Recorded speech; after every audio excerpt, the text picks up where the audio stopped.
On December 3 every year, the global community shines a spotlight on a community that has been marginalized for far too long. Even now, that community continues to struggle for things like access, continues to struggle for opportunities and for dignity. As we commemorate this year's United Nations International Day for Persons with Disability, we ask certain pertinent questions. What progress have we made in creating a more inclusive society in Nigeria? And what challenges still lie ahead? Let me welcome to Insight, incidentally for the very first time, the Executive Secretary, National Commission for Persons with Disability, Ayuba Gufwan. Welcome to Insight, sir. It's good to have you here, and congratulations, by the way, on your appointment by Mr. President. Thank you so very much. It's a pleasure to be here, and I celebrate and rejoice with all the over 35 million Nigerians living with disabilities on this very special day, celebration of the International Day for Persons with Disabilities. Indeed, indeed. And that's why we're here, and that's why we'll have you here to talk about some issues that we consider germane, to the issue of inclusiveness, and especially for the community here in Nigeria.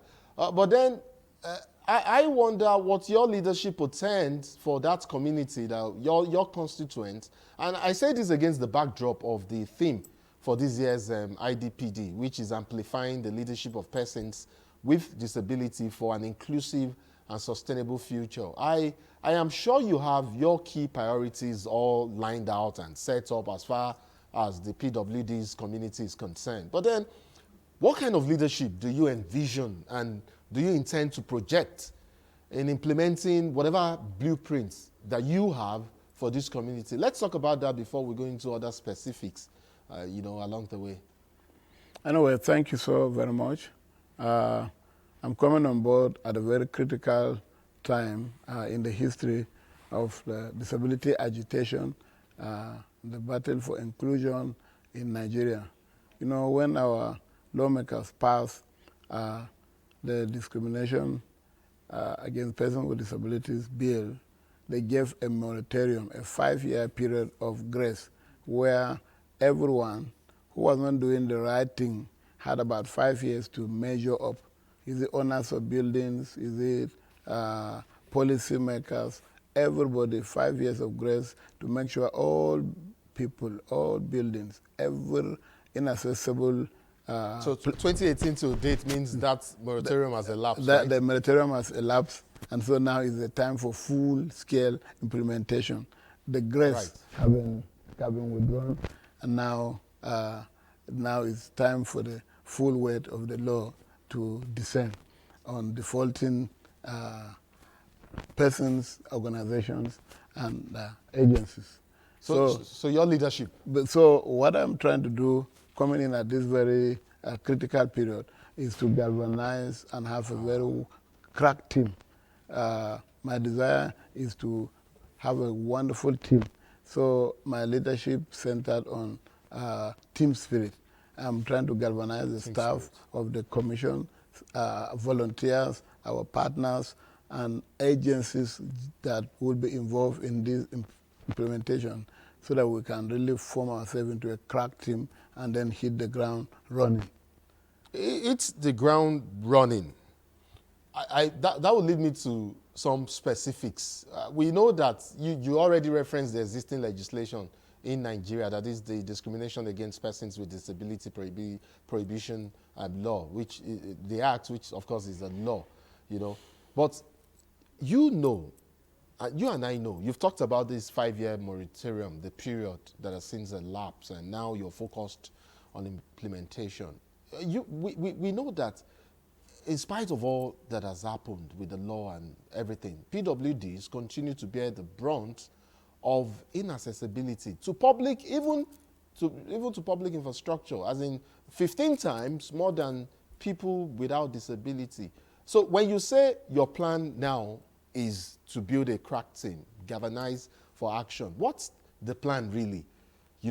Would that perhaps again take a step back to begin to raise awareness on, this seeming discrimination? And 2, how do you ensure particularly that the needs of your constituents are factored in the planning and designing process of public infrastructure in the country.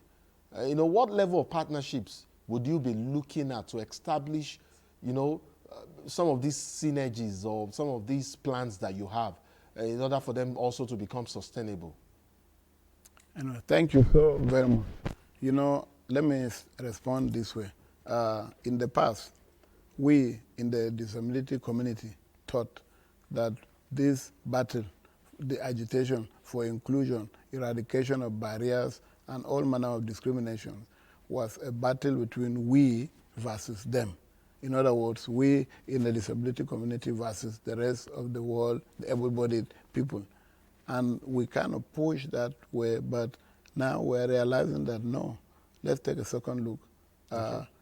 We are estimated supposed to be about 35.5 million people living with disabilities in Nigeria.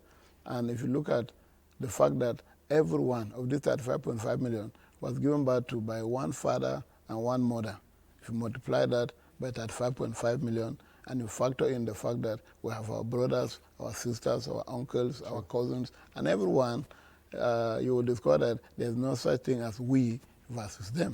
It is actually a we affair, because I don't know of any Nigerian anywhere in this part of the country that is not affected by the scourge of disability one way or the other. And so we needed to have done much more orientation, enlightenment, so that everybody knows that we're all in this together. That way, it will be very easy for us to implement the law. Secondly, one of the biggest challenges right now is how many Nigerians are truly living with one form of disability or the other. It's been a big question. Sometimes you say, oh, we're 35.5 million. And somebody said, oh, no, this is a great underestimation. I've said this somewhere, and somebody said, oh, this is a great exaggeration. But I can tell you that even if it is 35 million people, it is a huge number. It's a number much higher than many countries in Africa, in Asia, in Europe, and all over the world. There are many countries, great countries, that are just 10 million or 5 million people, or even less. So we have a huge number, and our biggest headache now is that without getting the total number and then getting the breakdown, how many women, how many children, how many adults, how many are retired, how many are employable, how many are here, how many are there, without this, it makes advocacy a little bit difficult. So if you want to knock at the door to confront somebody, you need all the facts and the figures so that you can be much more convincing. So as I said, we're tasked now is to galvanize the whole of Nigeria into this struggle so that we don't see it as if, oh, we're doing them a favor. We're being magnanimous. Well, no, we're doing it to ourselves. And if we come with this mentality, I can assure you that we will be able to get this job done much faster than we could ever imagine. And I totally agree with you. I agree that these data are quite critical to not just, identifying persons impacted or persons affected, indirectly impacted, and communities involved as well. But it would also help in planning. And, I referenced the issue of planning earlier because of something you said, something I found quite profound. When you said, look, your leadership style will be one that is, maybe, pardon me, but maybe I'll use the word aggressive here. Aggressive in the sense that it wants to push for action. Aggressive for action. So that's why I brought up the issue, an issue you also brought up, issue of access, for instance. And then I would like to know, and taking you back now to what you said earlier, in terms of implementation, because we've seen complaints in the past. This is a law that has been in existence since 2018. And as you and I sit here, we know that if you go to Wuse Park or you go to Area 11 Junction now, and someone on wheelchair like yourself now, if you pardon me again, wants to enter like a public transport now, it will be difficult for such a person. And that's because the facilities are not there, not at the bus stops, not provided by the buses, and that makes it, and that's just assessing transportation alone. You need to assess a building. Well, fortunately, a building like the NTA would have ramps and all of that, but how many public structures do have them? And this is coming more than 5 years after this law is in place. So in terms of this is part of the advocacy, I dare admit. In terms of action like you want to embark on, give us a hint of the kind of action that you intend to pursue now. Do you perhaps want to start prosecuting defaulters? Do you want to directly start suing them as a commission, or exactly how do you intend to go about that? Yeah, it's a very, very huge problem. You know, I'm happy with your example of getting into a taxi or a bus at a Wuse market or in any of our motor parks around the country. Let me tell you, when I was in school, I was based in Jos, and I was school in Akwanga. I couldn't get a taxi that would carry my tricycle wheelchair. So they say, oh, Oga, you have to pay for the whole back seat, and we'll collapse the seat to put your wheelchair. And I said, wow, if I pay for the back seat before I pay for my own seat, how much money do I have left? You know, without, so the cost, the burden of living with disability is overwhelming, and I'm so thankful to God that this bill came. I thought that we will come, you know, dangling the stick, but people have said, oh no, you need to adopt both the carrot and the stick approach. Okay. And so, and that is why I told you that all of us are involved. If we adopt the approach that it is a we versus them affair, then it means the rest of the world doesn't care what happened to us. But if we can get to convince Nigerians that if you do it for this person, you are directly doing it to yourself, because nobody knows. You know, I wasn't born in a wheelchair, for instance. I was walking. It was one incident leading to another that brought me down to the wheelchair, and nobody knows until the end comes for each and every soul. Anyway, so we will adopt all the approaches: the carrot stick, the stick, and the law has made the provisions. Yeah. There are jail penalties. Yes, and fines and penalties. There are fines, and all the approaches will be done.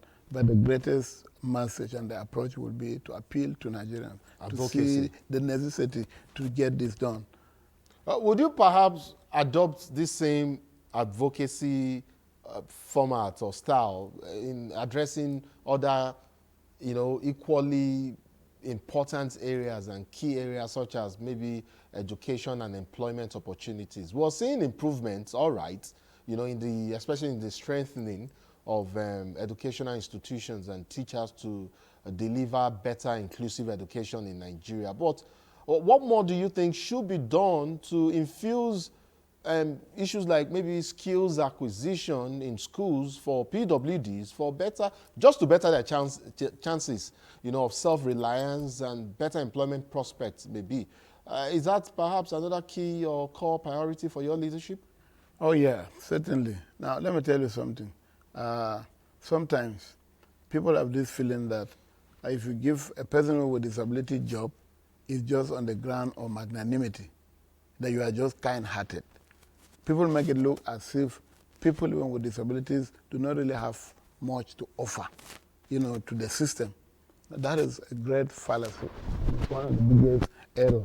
It is for this that the problem of discrimination, marginalization, sidelining have persisted up to this time. Let me tell you the story. I don't know how much time we have. No, we do have. We can listen to your story. Now, there was a young man in the great country of America who they say was extremely shy, so much that he couldn't look at anyone in the face and talk. Okay. And he had his face. The mother was confused, didn't know what to do. And to make matters worse, when this boy reached the equivalent of SS2 in the American system, is when people choose whether I want to be a lawyer, I want to be a teacher, I want to be an engineer or whatever. And the boy asked his mom, he said, Mom, I want to read a course where I will not be mingling with people. And the mother was confused, and that his grandmother was sitting behind. And the grandmother said, oh, tell Frank to go and study veterinary medicine. He doesn't want to mingle with people, at least he will mingle with animals, cows and all. And the boy said, oh no, I don't want to be a doctor. Talk more of becoming a veterinary doctor. So eventually, the mother creatively discovered that if he goes into the American Navy, he particularly tries to be the captain of a ship, he can be away on the Atlantic Ocean all by himself with just a handful of people. So he decided to join the Navy afterward, and he was so excited. They say he was so shy that to tell his wife, I love you, was a huge task. He was trembling and shivering, and he eventually got a pen and wrote, I love you. And she wrote back and said, I love you more. And today many people, say this on social media. They know the history. I'm talking about President Franklin Delano Roosevelt of the United States of America. Unfortunately for him, he was so happy in the Navy, fought many wars. Then he came down with polio, paralytic polio at the age of 39, and he came down on a wheelchair. And both his wife and his mom thought that that was the end. They all assumed that he was going to commit suicide because the only thing that made him happy, getting away from people, was taken away from him. So he will now come back into public life. And so they set aside a meeting and they said, Frank, we have come to plead with you, appeal to you, accept this development as an act of God, retire into private life and bear the fact that we will stand by you. The wife said, I even love you the more. I will stand by you more than ever before. Of course, the mother was his mother. She had no option. But then he looked at them frankly and said, no, that which did not kill me has only made me stronger. Yeah, and so he said, I'm retiring into private, but I'm going into public life. I want to be a politician. And they all laugh. And the wife particularly was saying, look at someone who couldn't say, I love you. How will you mount the podium now and say, vote for Americans. me? Yeah, and tell them. And then to make matters worse, he moved out of his little village in Atlanta, Georgia, and moved to New York, the happening place, the grooving town in America, where all the happening guys are there. But he went there and talked to women, talked to boys, talked to everybody, and in no distant time, he had won the election to become a senator representing New York in the Congress of America. Yeah. And while he was there, the tenure of the president elapsed, and so it was time to look for a new president. And Franklin Roosevelt took up the form and said, I want to be president.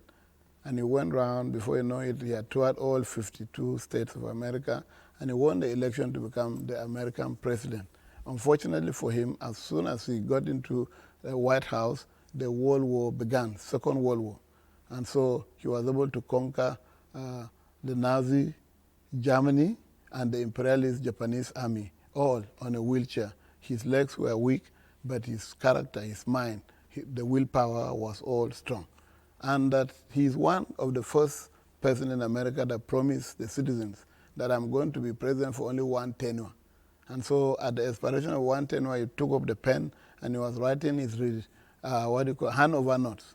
When he heard there were sporadic demonstrations all over America, and the topic of the protest was, Frank must run again. Yeah, and so he was shocked. They persuaded him, the demonstration became strong. Women, students, youths, everybody. So he picked the form, run for a second term. As he was planning to write hand over note, there was another demonstration. Frank must run again, and he got the third term so easily and freely. You know, those of you who are in Nigeria know how difficult it is to get a third term. But Franklin, on his wheelchair, got the third term in America very freely on a platter of gold. He even won to become the president of America in the fourth tenure. It was during the pendency of his fourth term that he died in office on a wheelchair. And it was after his death that the American Congress amended the Constitution and fixed the tenure of an elected president too. And what I'm trying to say is that that disability that occurs brings out the hidden strength in everybody.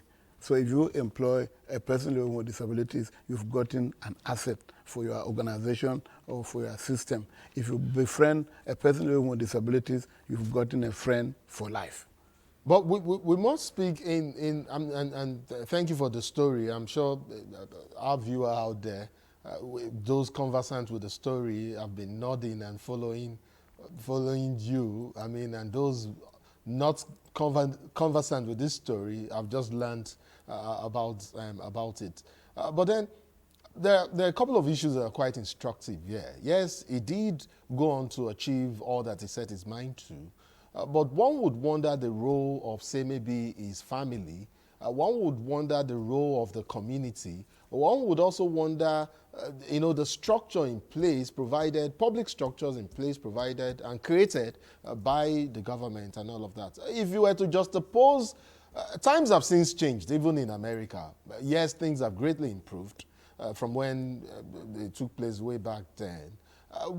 When you just oppose that to our situation here in Nigeria, and then you bring up issues like healthcare, you bring up issues like even rehabilitation, programs for, for PWDs. I mean, put that together, and where do you think we are, and where do you think we should be even in 2024, and years to come?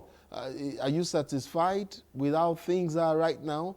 And how do you see us moving, or which direction do you envision things need to move for your constituents, the PWDs in Nigeria? Thank you so very much.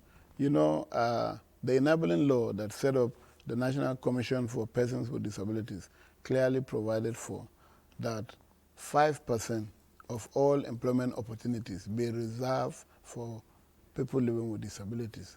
Now, the first question you ask is 5% the total population of the people living with disabilities? Assuming we are 20% or 25%, why do you want to employ only 5?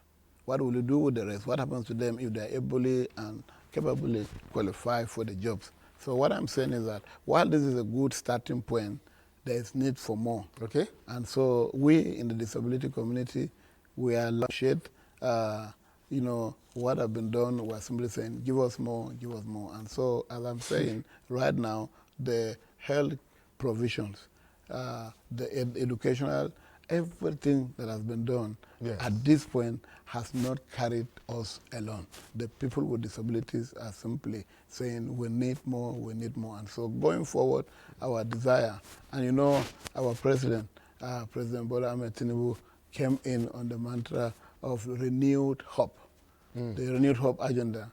And that is exactly what gives us joy, and that's what we're looking up to. Do you have, are you also this, are you optimistic? Are you that hopeful that things are likely to get better, especially when you look at some of what we see on ground now? Last I checked, and I'm not sure, but last I checked, I know that aside 13 states, and yes, the FCT, these are the only states that have domesticated the legislation, the Discrimination Against Persons with Disability Act. Shouldn't that, at this point, I mean, talking about being hopeful and optimistic and all of that, I mean, if we were to change things and move things quickly along, where do we start from? Because we're not looking at this issue from the prism of lack of legislation. There is one. But yet we see that not more than 13 states, and like the FCT, like I said, have domesticated this Discrimination Against Persons with Disability Act in their state. So how do we begin at this point to redress, that situation first and foremost, and then move on? Anyway, thank you so very much. Somebody confronted me not too long ago. To start with, I really appreciate these 13 states for domesticating this discrimination against persons enactment. It's my appeal that all 36 states, including the FCT, will do the same, so that all of people living with disabilities will be given a sense of belonging. But as I said, somebody told me that he made a little research, and it seemed to him as if some of the states that have domesticated the bill, that persons living with disabilities in those states are not necessarily living better lives than those states that haven't even domesticated. So we need this bill domesticated, and we need a strong willpower of all in leadership positions, the 36 states, the government of the federation, and of course the 774 local governments across the length and breadth of this country, to get people living with disabilities out of the present burdens. We need this bill, and I appeal to all the states. I've monitored, and several states, the bill is currently in the state houses of assemblies, and some have gone through first reading, second reading. Some it is awaiting gubernatorial assent to make them laws. We need this law, yes, but above all, we need the willpower on the part of all in leadership position to make sure that this bill is adhered to 100%. That way, we'll be able to carry our citizens alone. And if we want a great Nigeria, our desire always is that let all hands be on the deck. And you can't get all hands on deck if not giving all hands the opportunity to develop True. themselves and equip True. themselves. You know, and talking prepare. about opportunity, I had wanted for us to talk about, you know, empowering persons with disability to fully participate in society and take up leadership roles and all of that. But, well, incidentally, we're out of time. There will be other opportunities to talk about these other issues that are pending, and would like your take on that. I would like to thank you so much, Executive Secretary, National Commission for Persons with Disability, Honorable Ayuba Gufwan. Thank you so much for coming on Insight. Thank you, and we really appreciate this prayer opportunity. Thank you very much. Just before we draw the curtain on this episode, it is important to state that as we collectively pursue the goals of the advocacy against gender-based violence as enunciated and amplified during this 16-day journey, the activism against gender-based violence, let us remember that it is not just about the 2 weeks of advocacy, but about the year-round fight to eliminate violence against women and children, you know, women and girls especially. It is critical to state that our women and girls deserve, by rights, of course, to live in a society that is safe, fair, and equitable. Perhaps only then can we see the world we desire and truly deserve as well. That's the call to action for this week, and no excuse or no excuses. I look forward to seeing you same time next week for more on Insights. My name is Nnamdi Odigbo. Bye for now.